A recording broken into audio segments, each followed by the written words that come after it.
वालेकुम व्यूवर्स, आज हम आए हैं शालामार बाग। आपसे ऑरेंज ट्रेन के सफ़र के दौरान वादा किया था कि जल्द आपको शालामार बाग का व्लॉग भी दिखाएंगे। तो ये शालामार बाग में हम एंटर हो गए। हमज़ा और अब्दुल्ला टिकट घर पे टिकट लेते हुए।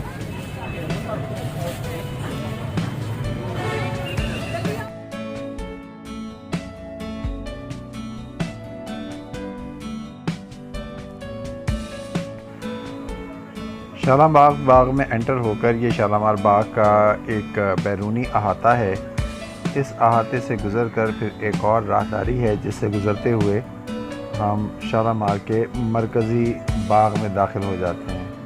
जी व्यूवर्स, शालामार बाग का जो व्लॉग है इसको स्टार्ट करने से पहले आपसे एक रिक्वेस्ट है कि हमारे चैनल को सब्सक्राइब कर दीजिए और बेल आइकन को भी प्रेस कीजिए ताकि आइंदा आने वाली वीडियोस भी आपको बर वक्त मिल सकें। तो शुरू करते हैं शालामार का व्लॉग। संडे का दिन है और मेरा कज़न जो है वो इंडिया से आए हैं, तो उनको सैर करवाने के लिए हम शालामार बाग आए हैं। तो इसी बहाने मेरा व्लॉग भी आज शूट हो जाएगा। आम डेज़ में बहुत ज़्यादा बिज़ी रहते हैं और निकलने का टाइम नहीं मिल रहा था। ये सुहेल साहब के साथ मेरे कज़न शेख जाकिर।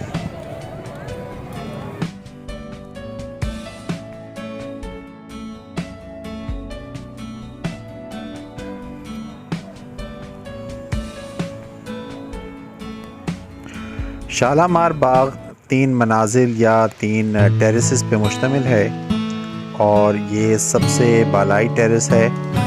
इसमें 4 बहुत ही सरसब्ज़ और शादाब बागात हैं और इसकी ये एक मरकज़ी बिल्डिंग यहाँ पर है और इस टेरेस का नाम फरा बख्श है और ये मुख्तसर सिर्फ शाही ख़ानदान के लिए। शाही ख़ानदान जब यहाँ आता था तो वो इस जगह पे स्टे करते थे। आम लोगों को इधर आने की इजाज़त उस वक्त नहीं थी। शालामार बाग की हिस्ट्री की अगर बात करें तो ये मुग़ल शहंशाह शाहजहाँ ने 400 साल पहले बनवाया था और इसका रकबा जो है तकरीबन 40 एकड़ है और इस पर उस दौर के तकरीबन 6 लाख रुपया ख़र्चा आया था। शालामार बाग की सबसे अहम तरीन चीज़ यहाँ के ये फव्वारे हैं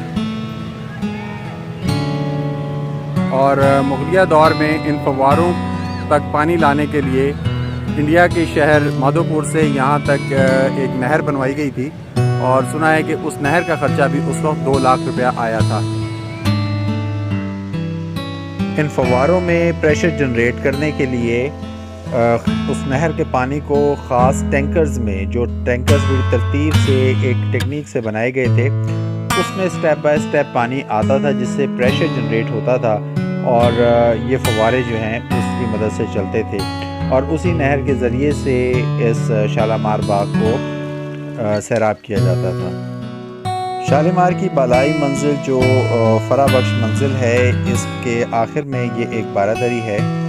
बहुत ही खूबसूरत बारादरी बनाई गई है।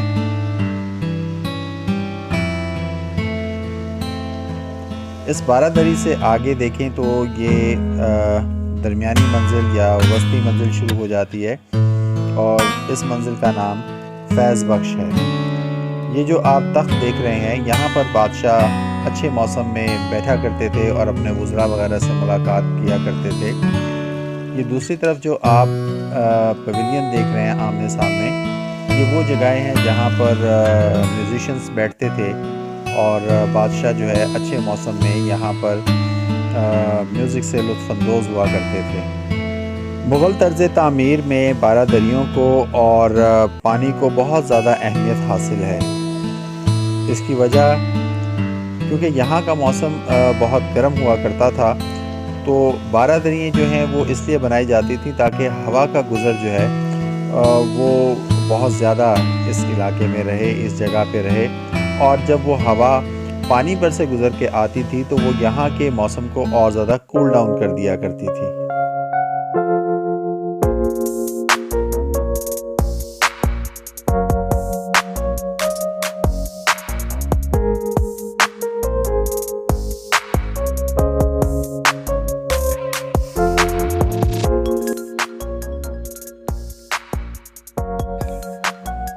अब हम दरमियानी मंजिल पे मौजूद हैं, जिस मंजिल का नाम फैज़ बख्श है, और मैं उस पवेलियन के अंदर मौजूद हूँ जहाँ पर म्यूज़िशियन बैठा करते थे। ये सेंटर में जो आप एक स्टेज नुमा देख रहे हैं, ये वो मकाम है जहाँ पर गुलकार और रक्कास अपने फ़न का मुज़ाहरा किया करते थे। फराह बख्श मंजिल और दरमियान में फैज़ बख्श मंजिल, और ये फैज़ बख्श मंजिल से ज़रा आगे चलें तो सबसे नीचे वाली मंजिल यानी हयात बख्श मंजिल। हयात बख्श मंजिल में भी 4 बहुत खूबसूरत लॉन हैं जो सरसब्ज़ व शादाब हैं, और इसमें आम और जामन के दरख्त भी बहुत कसरत से पाए जाते हैं।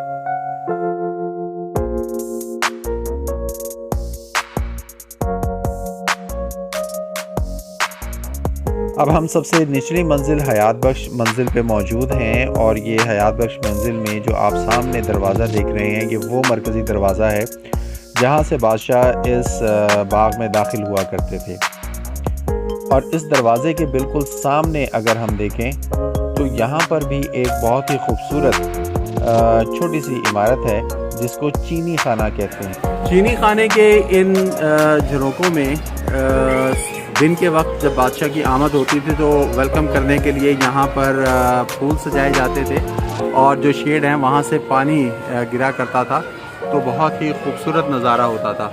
और रात के वक्त इन जो छोटे छोटे ये खाने बने हुए हैं, इनमें दिए जला दिए जाते थे, और ये फव्वारे भी चलते थे, और साथ साथ ऊपर से ये शेड पे से पानी भी गिरा करता था, तो उससे ही बहुत ही दिलफरेब एक मंज़र यहाँ पर कायम हो जाता था।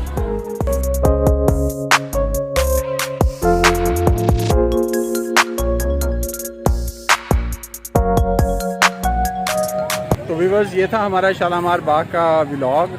उम्मीद करते हैं आपको ये व्लॉग बहुत पसंद आया होगा। इंशाल्लाह फिर किसी अच्छे व्लॉग के साथ आपसे दोबारा मुलाकात होगी। तब तक के लिए इजाज़त, अल्लाह हाफ़िज़।